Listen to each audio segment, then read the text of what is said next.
Very good morning प्यारे बच्चों, कैसे हो आप। उम्मीद है आप सभी बच्चे खूब मजे में होंगे और अपनी पढ़ाई एंजॉय कर रहे होंगे। बच्चों, आज जो वर्कशीट मैं आपके साथ शेयर करने जा रही हूँ उसका टॉपिक है गोले का आयतन तथा अर्धगोले का आयतन ज्ञात करना, अर्थात to find the volume of the sphere and the hemisphere. Sphere गोला, जैसे कि हमने पहले वीडियो में पढ़ा था जब हमने पृष्ठीय क्षेत्रफल ज्ञात किया था कि गोला एक बॉल की तरह की आकृति है जिसे हम हमेशा देखते आए हैं। आयतन क्या है बच्चों? वॉल्यूम, यानी कि उस वस्तु द्वारा घेरे गए स्थान का आयतन, उस वस्तु द्वारा घेरे गए स्थान की धारिता ज्ञात करना, इसका वॉल्यूम ज्ञात करना। लेट अस सी कि हम गोले का आयतन किस तरह से ज्ञात करते हैं। गोले का आयतन का फॉर्मूला होता है बच्चों, गोले द्वारा घेरे गए स्थान का माप अर्थात गोले का आयतन होता है 4/3 पाई आर क्यूब, यानी कि volume of the sphere is equal to 4/3 pi r cube. R हमारा क्या है बच्चों? आर हमारा गोले की त्रिज्या है अर्थात रेडियस है। इसी प्रकार अर्धगोला यानी कि हेमिस्फीयर की जब हम बात करते हैं, जो कि एक बॉल की शेप में होता है, उसका अर्धगोले द्वारा घेरे गए स्थान का माप होता है अर्धगोले का आयतन अर्थात 2/3 pi r cube, 2/3 pi r cube. इसका और अर्धगोले की त्रिज्या कितनी है यहाँ पर? आर। दैट मीन्स कि radius of the hemisphere is equal to small r we are taking. आइए let us do some examples over there. कुछ एग्जांपल्स हम करते हैं बच्चों। तो इसमें हमने किया, सबसे पहले फर्स्ट एग्जांपल है हमारा 10.5 सेंटीमीटर त्रिज्या वाले गोले का आयतन ज्ञात करना। ये बहुत ही स्ट्रेट फॉरवर्ड क्वेश्चन है और ये हम 1 मार्क का जनरली पेपर्स में देते हैं। इसमें आर हमने लिया 10.5 सेंटीमीटर। तो गोले का आयतन हमारे पास है फॉर्मूला 4/3 पाई आर क्यूब, यानी कि 4/3 हमने एज इट इज लिखा, पाई की जगह हमने लिखा 22/7 और आर की जगह हमने लिखा 10.5 रेज़ टू पावर 3। इसका मतलब क्या है कि 10.5 को हमें 3 बार लिखना है बच्चों।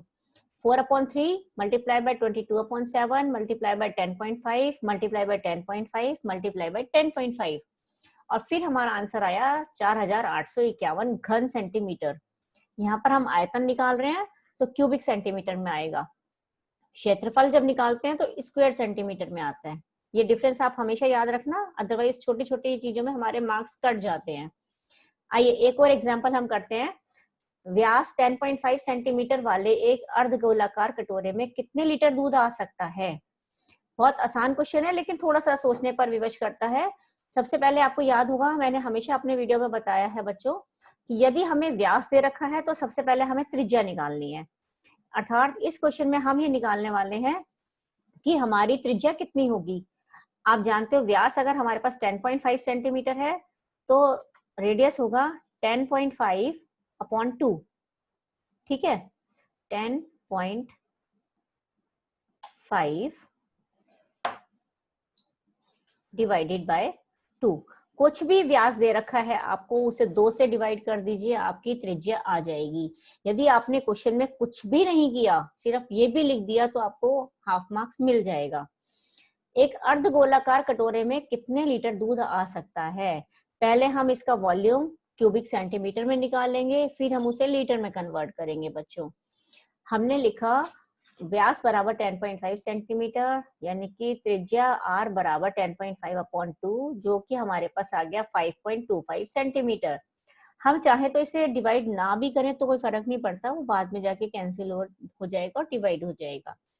तो अर्धगोले का आयतन बराबर 2/3 पाई आर क्यूब, यानी कि 2/3 इंटू पाई की जगह हमने लिखा 22/7 और r की घात 3 यानी कि 5.25 रेज़ टू पावर 3।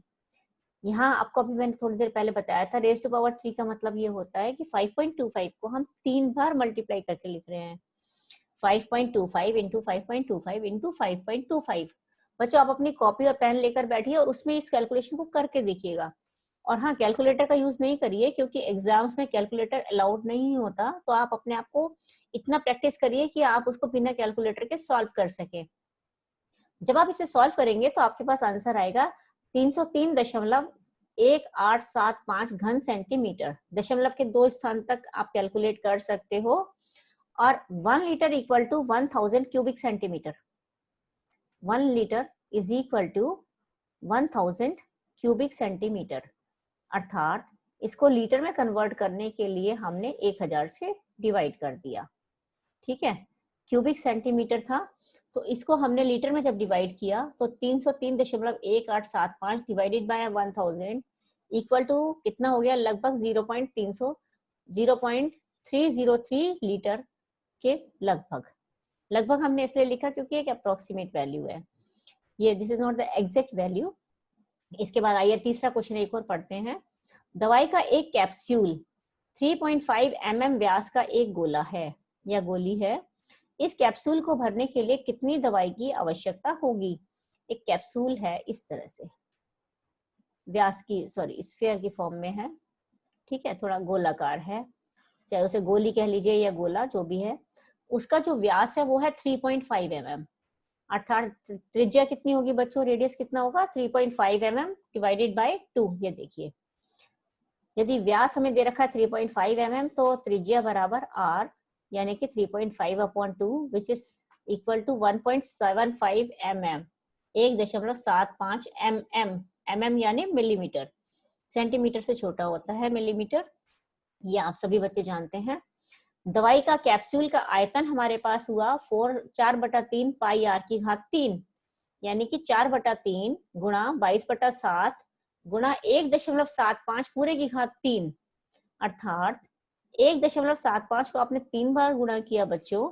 जब आप इसे गुणा करेंगे और सॉल्व करेंगे तो आपके पास आएगा 67,375/3000 अर्थात 22.45 क्यूबिक मिलीमीटर अप्रोक्सीमेशन वैल्यू है, इसलिए हमने लगभग भी लिखा। बच्चों यहाँ स्ट्रेट क्वेश्चन का आंसर आपको दे रखा है, लेकिन मैं आपको सजेस्ट करूंगी कि आप इसको पूरा खोलकर अपनी कॉपी में सॉल्व करें। और ये बहुत मुश्किल नहीं है, गुणा भाग है सिंपल, ये आप पहले भी कर चुके हो। यदि आपको कुछ मुश्किल आती है तो आप मुझे कमेंट सेक्शन में पूछिएगा। तो उम्मीद है एक बार मैं फिर से एक बार रिवाइज कर देती हूँ जो हमने सीखा, गोले का आयतन तथा अर्ध गोले का आयतन। गोले का आयतन होता है बच्चों कितना, 4/3 पाई r की घात 3 अर्थात 4/3 पाई r क्यूब। और अर्धगोले का आयतन, हेमिस्फेयर का जो वॉल्यूम है वो कितना होता है, 2/3 पाई r क्यूब। आपको रटने की बिल्कुल जरूरत नहीं है, यहाँ 4/3 है, उसका आधा कर दीजिए, 2/3 पाई r की घात 3। तो उम्मीद है ये चीज आपको क्लियर हुई होगी और बड़ा आसान लग रहा होगा। और अब आप इसकी प्रैक्टिस करिए। ये आपका जो मेंसुरेशन का जो चैप्टर था ये लगभग खत्म हो चुका है। इसमें हमने घन और घनाभ के विषय में पढ़ा, जिसका पृष्ठीय क्षेत्रफल और आयतन निकाला। उसके बाद हमने बेलन का आयतन और पृष्ठीय क्षेत्रफल ज्ञात करना सीखा। फिर हमने शंकु का पृष्ठीय क्षेत्रफल और आयतन का फॉर्मूला सीखा। और उसके बाद गोले तथा अर्धगोले का पृष्ठीय क्षेत्रफल तथा आयतन ज्ञात करा। तो 9th के कोर्स में हमारे पास मेंसुरेशन में इतना ही है। इसके बाद थोड़ा सा जब आप 10th में इस चैप्टर को पढ़ेंगे तो थोड़ा और एडवांसमेंट पढ़ेंगे। तो थैंक यू बच्चों।